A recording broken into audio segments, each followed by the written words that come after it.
I'm sure they'll try and tell us it's down to external factors. That's almost a given. But no, it is completely down to this budget. But common sense tells me if you hammer and penalise businesses, that's obviously going to stop them growing. It's going to stop them expanding. It's going to stop them taking extra staff on. They can't even out muscle reform with money anymore because the best campaigner in the country just gone to them. There's no stopping them. Hi, everybody, and welcome back to Nick Talks. This episode's amazing guest is that Preston journalist again. I can't keep him off my channel, but that's only because of all the comments we get. Extremely popular guest. Cheers, Ash, and thanks for coming back on. Cheers, Nick. Pleasure.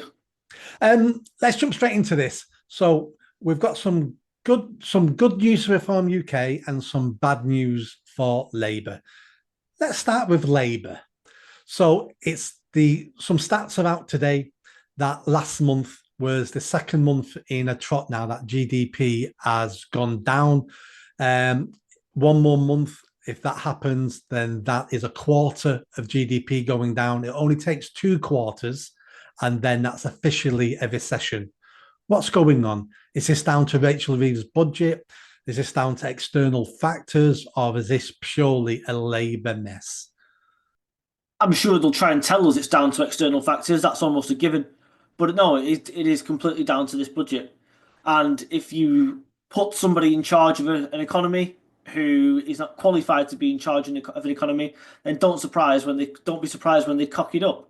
When I've got no time for Jeremy Hunt and little time for Rishi Sunak, but when they left office, we were on track once again to be the fastest growing economy in the G7. There was green shoots of growth. The economy was growing, albeit slowly. Since Labour came in and said we're going to change this and change that and we're going to go for growth, they've done the complete and utter opposite. Is it any surprise? It probably will be a surprise to Reeves because she hasn't got a brain in her head.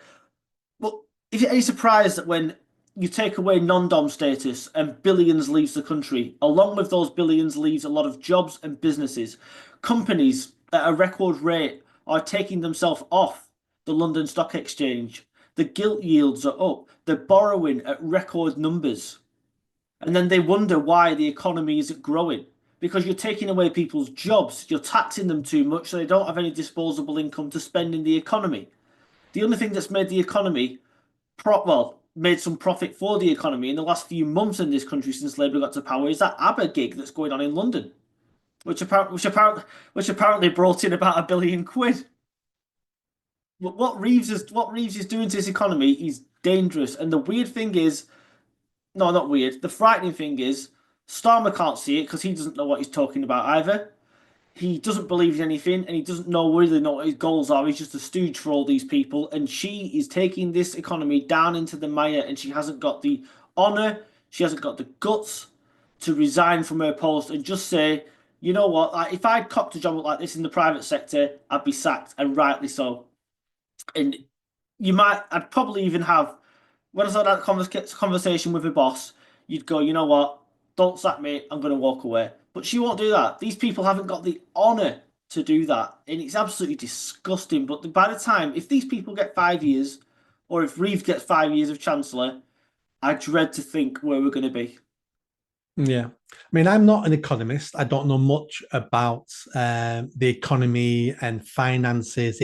That's not my bag at all. I don't know much about that. But common sense tells me if you hammer and penalise businesses, that's obviously going to stop them growing.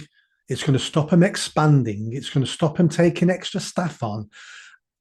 And when you hammer them, of course, the first thing they do is retreat and go, right, we need to reassess this situation about how we can carry on making money in this environment.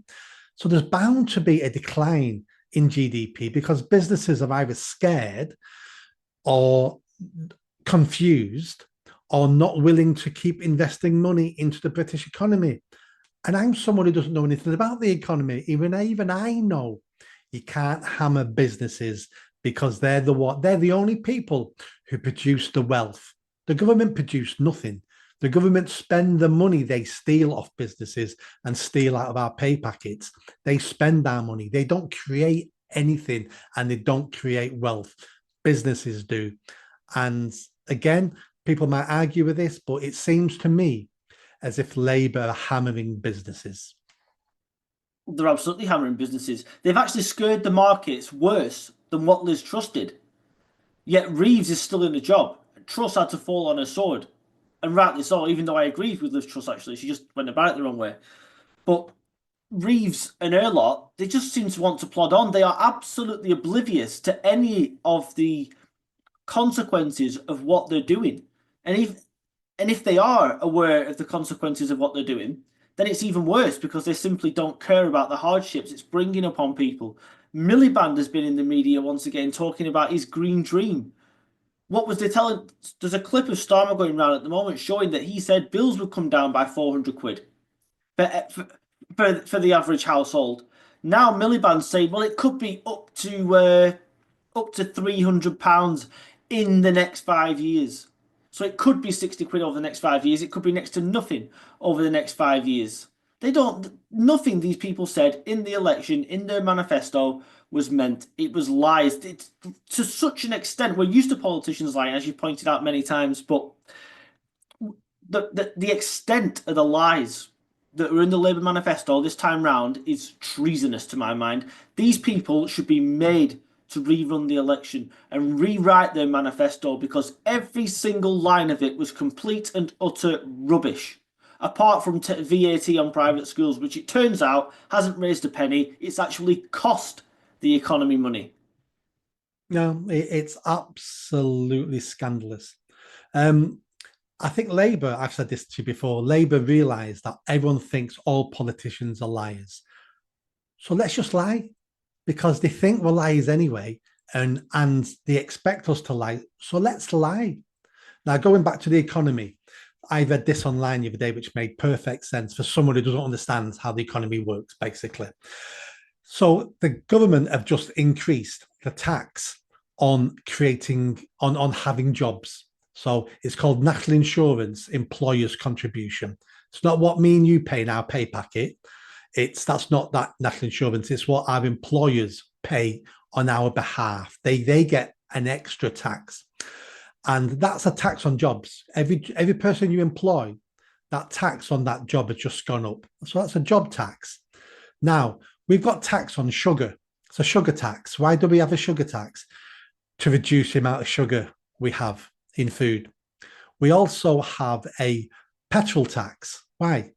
To stop us driving cars and stop us using petrol as much. So what does a jobs tax do? A jobs tax obviously reduces the number of jobs that we have. That's a jobs tax. And that's why the economy is going downhill. Yeah, it is. And this is what I mean. I know you said that we all consider them liars, so they think they'll lie anyway. But this is the biggest pack of lies I've ever seen in a single manifesto. At least the Tories did the odd thing they said. All right, they cocked a lot of things up as well. Don't get me wrong, but at least they did some things they said. These people have torn up their manifesto completely. There is nothing that they are doing now that was in the manifesto, and that should be illegal.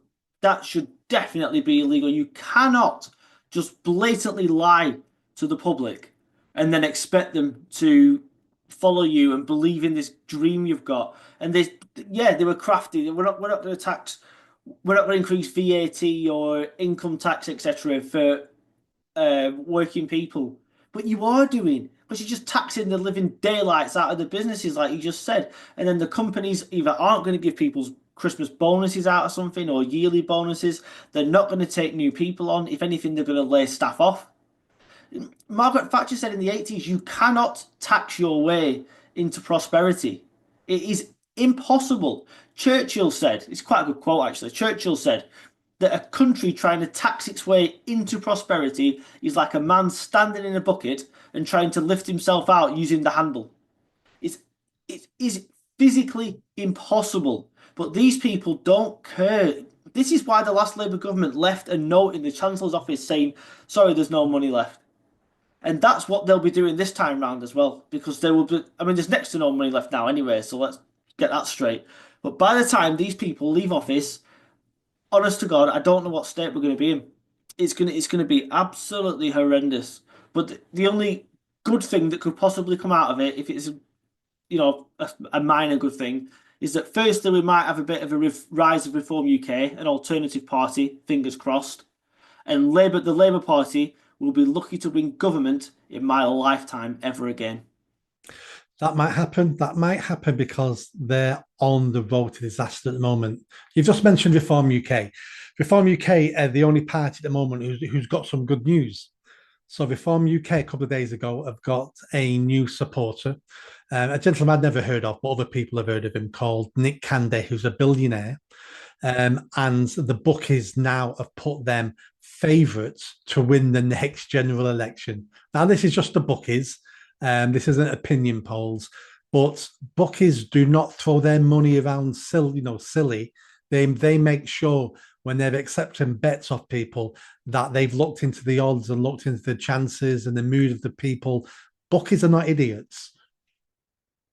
No, no. If bookies got things wrong all the time, they wouldn't be bookies, would they? They'd be out of business. They're rarely wrong, the bookies, correct. Nick Candy, I'd heard of him. I knew who he was. I think I might be wrong. I think I met him once at a do, but anyway, only briefly. But he is the best fundraiser in the country. Remember, everything that Reform UK have done so far has basically been on a shoestring budget. Farage has put some money in here and there. I know Zia Youssef has put some money in, but before that, it was Richard Tice keeping the party afloat with his own money before Farage came back and they got the big boom like they're getting now. Nick Candy's put a seven-figure sum in himself. Before lunchtime that same day, he'd already raised about 4 million quid, he said. And he reckons that easily £40 million in fundraising is achievable. So if reform can get to where they are now, say 22, 25%, depending on what polls you're looking at and stuff, on a shoestring budget, just think what they can do with 40 million quid or somewhere in that region. This guy is going to be a massive, massive boon. And just think how many more Tory donors he might be able to attract as well to the party. No, absolutely. It takes money to win elections. I should know. When I'm on FMAV, I spent 20 grand of my savings, well, of my pension, actually. I took it out of my pension pot. And if I'd have had more, I would have done better. So it takes money. It takes money to buy social media. It takes money for you to campaign because if you're not working and raising a wage, how do you pay your bills if you're spending all day campaigning? It's very expensive. And then Reform now have got staff and offices. It's turning into a medium-sized business. So you need money coming in. So that'll be fantastic for them. And what happens is when Reform start growing, and more so than they have now, that attracts new people because people always want to be on the side of a winner. People only want to put money into a political campaign when they think it's going to win. So the more successful they become, the more money they attract. That in itself acts as a magnet to attract more money, more people, more success. And Reform UK are the only party at the moment in the whole country, I think, who are on a roll, who's constantly going up, who are in the press all the time. Most of that is down to Farage because he's great at that. And they're on the ascendancy. Yeah, I mean, there's maybe I'm being a bit unfair. There probably is some self-preservation coming from Nick Candy because let's not forget he actually backed Labour in the general election. So maybe, like you said, people want to back the winning horse, don't they? And people could see the way it was going, that Labour were going to win the election, etc. And now he's decided maybe he's doing it for the good of the country. Maybe he does want to make Farage PM. Who knows? But people, is it self-preservation? Probably to an extent. Is it politically motivated? I don't know. But I don't suppose Reform UK care either. Because as long as the money's coming in and this guy can do what he does best, which is fundraise and schmooze his billionaire friends, and bring all this money in, that's all that matters to them. And as you just said, then, the resources that come with that. They've got 400 regional offices now. They are starting to win council seats. We've just seen them win a seat in St Helens. They just won a council seat in St Helens, and their vote was something like 35%, and it was the first time they'd ever stood in that seat. And you can see the Tory vote mostly around the country going down. Not as bad as Labour, by the way, who are in terminal decline. The vote share decline is unbelievable. But the again, it does all come down to the money, the resources, the activists you can bus around the country. Labour, not Labour, Jeremy Corbyn's branch of Labour, what were they called? The Momentum people. They were famous for this, getting coach loads of people and using whatever money they had to bus them around the country to different constituencies and campaign for a whole day. And it did make a difference, clearly, because you need those boots on the ground, and that's the kind of stuff that Reform UK need, isn't it? They need bus loads of people to say, right, there's a by-election in, I don't know, St. Helens.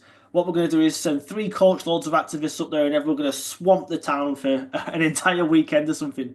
But all that takes a lot of money, and if 20 grand doesn't get you a decent, if 20 grand isn't enough to campaign for Manchester, just think how much money it takes to campaign around the entire country in a general election. You're talking millions upon millions of pounds, aren't you? Absolutely. I'm really looking forward to two things. First of all, is the May elections, the council elections across England to see exactly who does what. But I'm also really eager for a few more MPs to resign or potentially die, and then we have those by-elections. We may be having one near St Helens in Runcorn because that was the seat where the MP punched out somebody on the street drunk, and we'll see what happens there. That should be a by-election that soon, I think. Well, so yeah, I mean, it really could be, and then we will see because that area is, from my understanding, would be a great place for Reform UK to make a stand. But they came second in the seat, didn't they? Not by a long way either. They were right behind Labour. So there is every chance that they can take that. In fact, I'd be more surprised if they didn't take that seat in a by-election. Yeah, exactly. And then they've got another MP because the more of these by-elections they win, and the more of MPs that creep up, again, it goes back to that thing I just said. More people look at them as the winners. You guys are doing well. It's worth voting for you now because you're not the flash in the pan I thought you were at the general election. I thought you'd come and that'd be the end of you, but you're still here. You're winning more seats. You're in the press every day. Your poll numbers are increasing. That's contagious. That good news is contagious. And that old argument now where the Tories, Kevin Hollingworth tried it the other day, a Tory MP on Matt Graham's show, and he tried saying, well, you know what's going to happen if you vote Reform, don't you? You're going to get another Labour government. Matt Graham turned around and said, I don't think that's going to wash anymore. Reform can now make that same argument about you lot. And Labour are going to try and make that argument in what used to be called the Red Wall in these northeast and northwest seats and Yorkshire seats. They're going to try and say, well, if you vote Reform, you're going to get a Tory. But I tell you what, by then, Reform are probably going to be ahead in the polls anyway, and Reform can turn around and say, if you vote for anything but us, you're going to get another waster from the Conservative Party, another waster from the Labour Party, or even worse, you might get a Lib Dem. This whole thing of wasted vote isn't going to wash anymore, and they can keep trying the same old tired and tested lines if they want, but people have seen through it, and I honestly think that the appetite for change from people now who want the two-party duopoly, the two cheeks of the same backside destroyed, is so strong that there's no holding it back. The Tories and Labour can do whatever they want. They can't even outmuscle Reform with money anymore because the best campaigner in the country just gone to them. There's no stopping them. As we said this before, of course, as long as there's no serious gaffes and no massive skeletons in the closet that come out and destroy the Reform campaign, they are pushing at an open door. Things are going to get easier for them in the new year, soon as Trump takes power. Because when Trump starts deporting millions of illegals and criminals, when he gets rid of all the gender ideology throughout government, when he closes the borders, when he does that, when he reduces taxes and the economy take off, when he starts drilling and drilling and drilling, and lots of money comes in and he reduces energy prices even further. I mean, energy prices in America are like a quarter of what we're paying. So when he does all that, Reform UK will be going, have you seen America? That's what we're going to do. Have you seen America? It can be done. This isn't pipe dream anymore now because it's being done across the pond, and we're going to do all that. Yeah, and they're advocating for, a lot of the stuff that Trump's doing. The same policies, all right, he calls it America first. We call it British first. You know, British people first. British jobs for British people. Use British energy. We are an island built on coal, surrounded by gas and oil, and we're not touching the stuff, which is absolutely incredible. It's like shooting yourself in the foot and expecting us to pay more and more bills.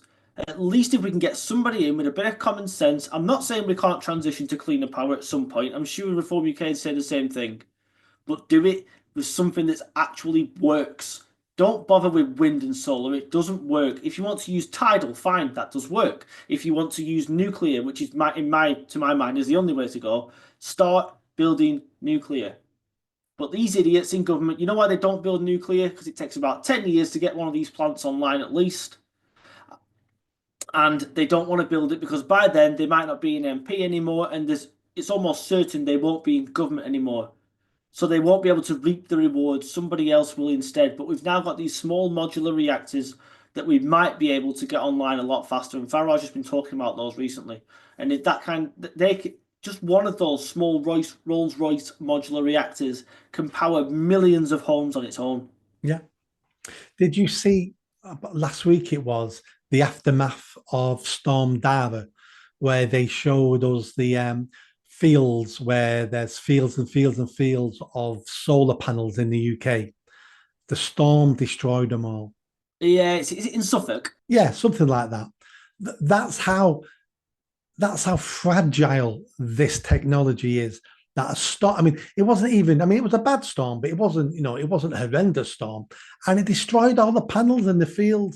How is that? How are we having that to be our energy policy in the UK? And it's ridiculous, isn't it?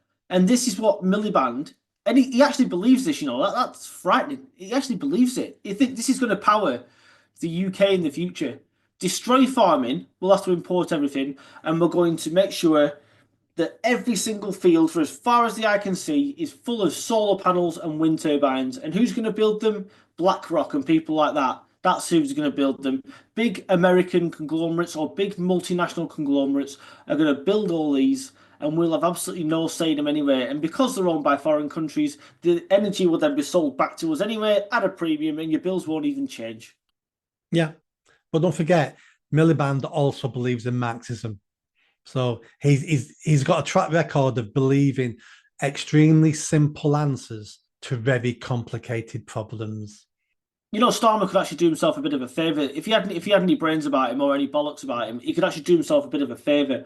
And I know it's a bit early for a reshuffle, but he's done a reset already, so why not get some of these ideologues out of his cabinet?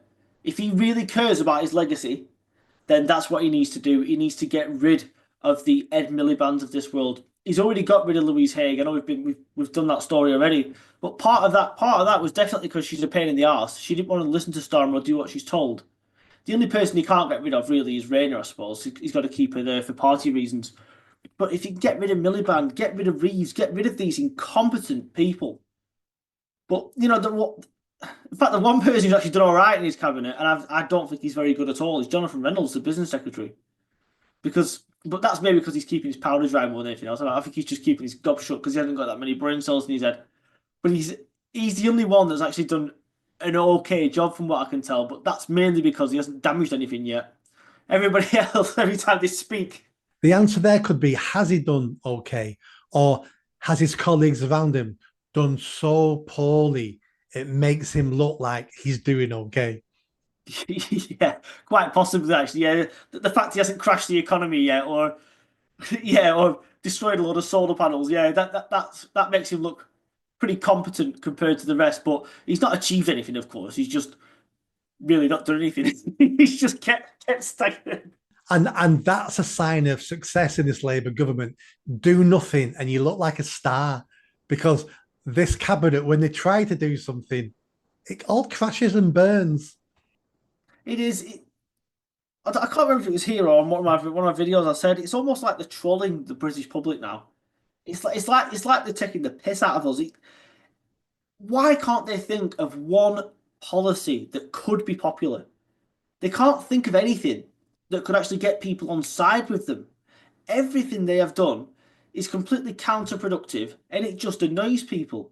Even this farmers thing that this they reckon is going to raise 500 million. This they're sending more than that abroad for foreign farmers. Did they really think people weren't going to find this out? All these measures they say we're going to bring money in have actually cost us money. The non-doms leaving has cost us money because about 25% have already left the country. Labour banked on 2.5% leaving the country in the manifesto. When 10 times more than that leave, what happens? Your tax revenues become next to nothing. The VAT on private schools, as we've mentioned in the past, has actually cost us money. It's not raised a single penny. And then they think, oh, we'll save £1 billion by freezing pensioners to death. That what's £1 billion? It's done nothing. They've spent more than that on this 22 billion carbon capture stuff. I can't think of anything productive that they've actually done. I, and that's because I don't think they've done anything.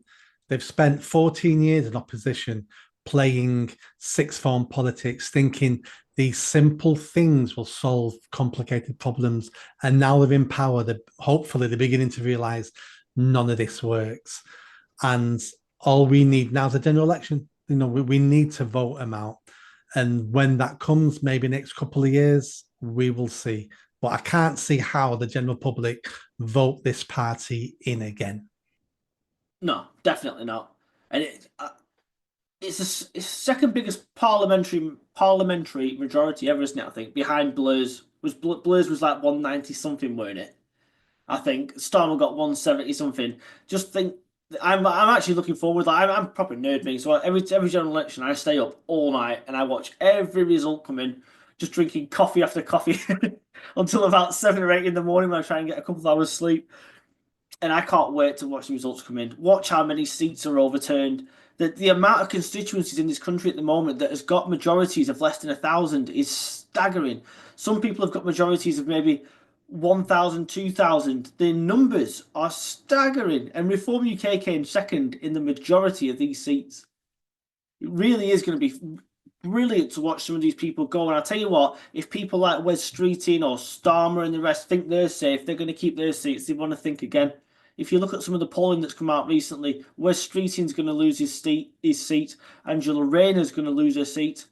There's a lot of what they call big names in the party that are going to get wiped out at the next election. And I hope, by the way, that the leftover Tories get wiped out as well. And I hope Reform UK sweeps the board and gets rid of all these people that think they can be sat in Parliament for decades to come because they've got such a safe seat that nobody can touch them and they can do what they want.